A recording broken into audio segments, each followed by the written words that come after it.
moshi.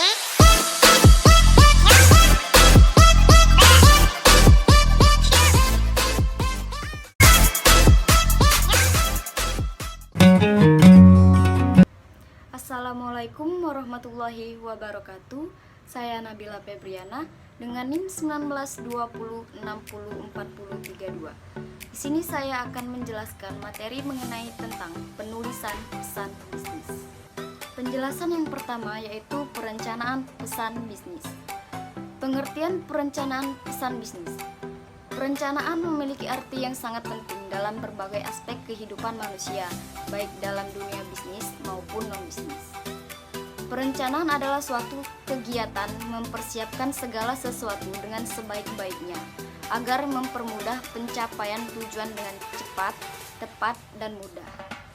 Perencanaan pesan bisnis diharapkan dapat menjawab berbagai pertanyaan seperti apa, bagaimana, siapa, mengapa, dan kapan sebaiknya suatu pesan bisnis disampaikan kepada pihak lain. Selanjutnya yaitu tahapan perencanaan pesan bisnis. Yang pertama, tujuan pencapaian pesan bisnis. Perlunya pemahaman yang baik. Jika tujuan penyampaian pesan bisnis sudah jelas, maka akan mempermudah dan memperlancar penyampaiannya. Yang kedua, menganalisis audiens. Dengan cara mengetahui apa, siapa, bagaimana, dan kapan sebaiknya pesan bisnis itu disampaikan. Yang ketiga, menentukan ide atau gagasan pesan bisnis. Dalam hal ini yang menjadi fokus yaitu substansi pesan bisnis apa yang ingin disampaikan pada pihak lain. Yang keempat, membuat outline pengorganisasian pesan bisnis. Mencakup tentang poin penting apa yang ingin disampaikan kepada pihak lain dan bagaimana tata urutan yang logis dan sistematis. Dalam pengorganisasian pesan bisnis yang baik, runtut dan logis akan mempermudah pemahaman pesan bisnis tersebut. Ada 3 tujuan pokok komunikasi bisnis. Yang pertama, memberi informasi, contoh tentang produk baru, lowongan kerja, dan pembukaan kantor cabang baru kepada pihak lain. Kedua, memberi persuasi, agar yang disampaikan dapat dipahami dengan baik dan benar. Ketiga, melakukan kolaborasi, agar seseorang dapat dengan mudah melakukan kerjasama antar bisnis, antar perusahaan, sehingga seiring pesatnya kemajuan teknologi komunikasi saat ini, dengan menggunakan berbagai media telekomunikasi yang ada, seperti telepon, smartphone, internet, serta media sosial dengan mudah dan cepat. Ada 5 teknik brainstorming yang dapat digunakan untuk mengidentifikasi penentuan ide pokok. Yang pertama, storyteller store. Menggunakan alat bantu, tape recorder, laptop, PC, tablet, VCD atau DVD untuk menelaah pesan bisnis yang disampaikan secara berulang-ulang, yang disampaikan secara lisan. Yang kedua, random list. Menuangkan segala ide atau gagasan di atas kertas kosong secara bebas.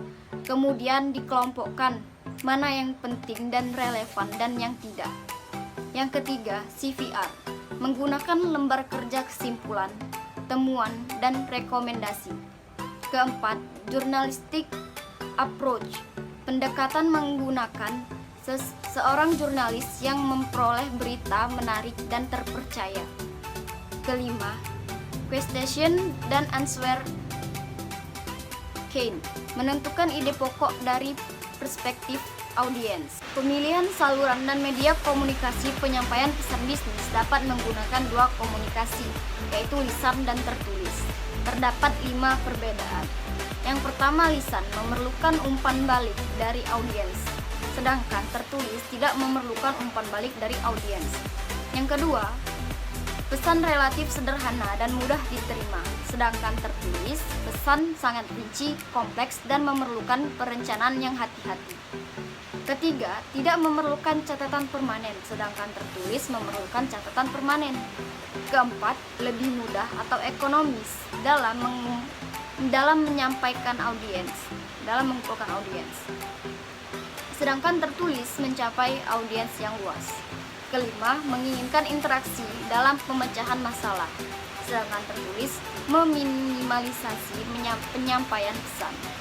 Media komunikasi lisan dapat menggunakan percakapan secara langsung, telepon, audio tip, video tip, dan instant messenger. Sedangkan media komunikasi tertulis dapat menggunakan surat-surat, laporan proposal, email, website, blog, dan jejaringan sosial lainnya. Selanjutnya yaitu tentang pengorganisasian pesan bisnis. Beberapa hal yang perlu diperhatikan dalam pengorganisasian yang baik. Yang pertama, subjek dan tujuan penyampaian pesan bisnis haruslah jelas. Kedua, semua pesan bisnis yang disampaikan harus berhubungan dengan subjek dan tujuan. Yang ketiga, ide atau gagasan harus dikelompokkan dan disajikan dengan cara yang logis. Keempat, semua pesan bisnis yang penting harus sudah tercakup di dalamnya. Dari situ tadi, terdapat manfaat. Yang pertama, membantu penerima pesan memahami pesan dengan menyusun ide secara selaras serta informasi yang relevan. Kedua, membantu penerima pesan menerima pesan, dapat memahami maksud dan tujuan menyampaikan pesan bisnis dan membantu penerima pesan menerima isi pesan tersebut. Ketiga, menghemat waktu. Jika suatu pesan bisnis tidak terorganisasi dengan baik, maka penyampaian akan menghabiskan waktu. Keempat, mempermudah pekerjaan komunikator. Faktor yang paling penting dalam dunia bisnis, di mana penyelesaian pekerjaan haruslah dengan baik, cepat, dan efisien. Yang terakhir yaitu tentang revisi, merupakan langkah terakhir dalam mengembangkan pesan bisnis. Ada beberapa hal yang perlu dilakukan dalam merevisi pesan bisnis. Yang pertama, mengedit isi dan pengorganisasiannya. Salah satunya yaitu apakah isi suatu pesan telah sesuai dengan yang direncanakan, serta apakah poin-poin penting suatu pesan telah dimasukkan dengan urutan yang logis dan serasi. Yang kedua, mengubah gaya penulisan.